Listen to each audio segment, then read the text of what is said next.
अस्सलाम वालेकुम नाज़रीन। इशफाक अहमद और बानो कुदसिया जब एक दूसरे की ज़ौजियत में बंधे तो ताहयात एक दूसरे के सच्चे रफ़ीक और साथी रहे।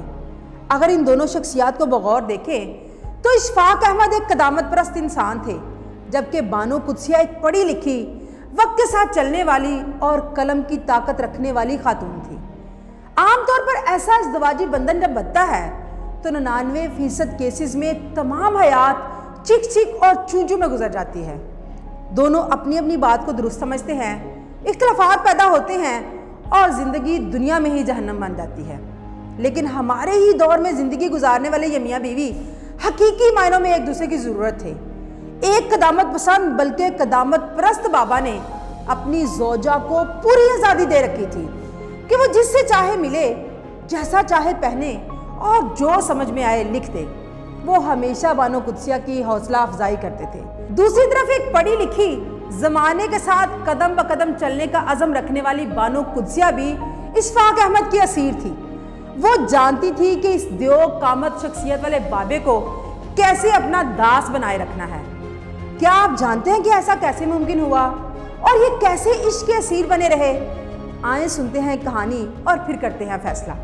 मुस्तनसर हुसैन तारड़ एक दफ़ा का जिक्र करते हैं कि एक अदबी महफिल के इख्तिताम पर जब लोग उठकर जाने लगे, मैं और आपा बातें करते हुए आगे चलते हुए सदर दरवाजे तक पहुंच गए। दहलीज पर पहुंचकर आपा रुक गई और मुड़कर इशफाक साहब को देखने लगी। मैंने बानो आपा से कहा, आपा चलें। वो बोली कि खान साहब मसरूफ़ हैं, पहले वो निकलेंगे फिर मैं। ये सुनकर मैंने कहा, आपा प्लीज़। वो धीरे से मुस्कुराई और शफकत से बोली, मुस्तनसर कभी कोई डब्बा इंजन से आगे निकला है? पहले वो इंजन जाएगा फिर ये गाड़ी उसके पीछे पीछे जाएगी। इसी तरह अपनी अपनी जगह को संभालते हुए ज़िंदगी के इस सफ़र में ये क़दामत परस्त खामद इशफाक अहमद और पढ़ी लिखी बानो कुदसिया ताहयात एक दूसरे के इश्क के असीर रहे। 7 सितंबर 2004 में इशफाक अहमद अपने खालिक हकीकी से जा मिले, जबकि बानो कुदसिया 2017 में हिजर के 12 साल बाद मट्टी तले इशफाक अहमद से मिलने पहुंची। आप इसकी इंतहा देखें कि इश्क की इस असीरा ने अपना मरकज अपने दास के पैरों में बनवाया। कब्र की ये जगह उस असीरा की बाकायदा वसीयत थी। ये उनकी आखिरी ख्वाहिश थी जिसको उन्होंने अपनी सच्ची मोहब्बत के इजहार पर खर्च कर दिया। हालांकि असीर खामद की देखने वाली आंखें पहले ही बंद हो चुकी थी। क्या आप जानते हैं कि इस असीरी की वजह क्या थी?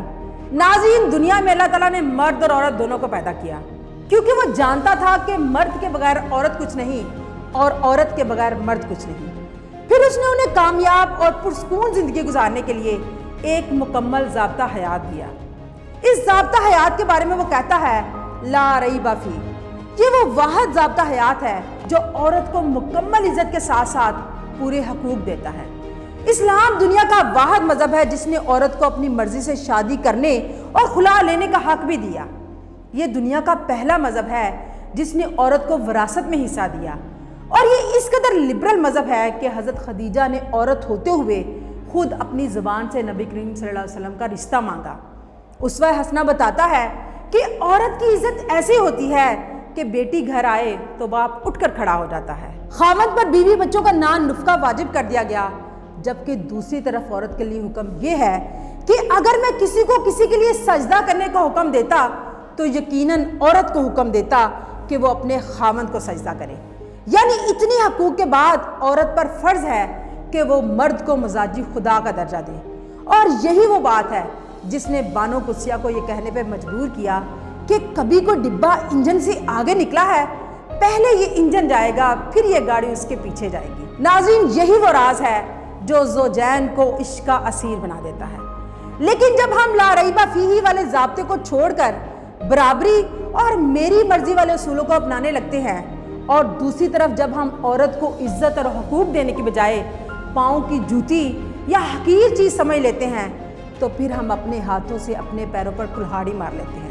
हम इश्क की बजाय अना के असीर बन जाते हैं। हमारा सुकून गारित हो जाता है और हम दुनिया को ही अपनी जहन्नुम बना लेते हैं। किस्सा मुख्तसर ये कि ज़ौजैन अगर दीनी तालीमात के मुताबिक एक दूसरे के हकूक़ खुश दिली से पूरे करने लगें तो ये सब इश्क के असीर बन जाए। फ़ी अमान अल्लाह।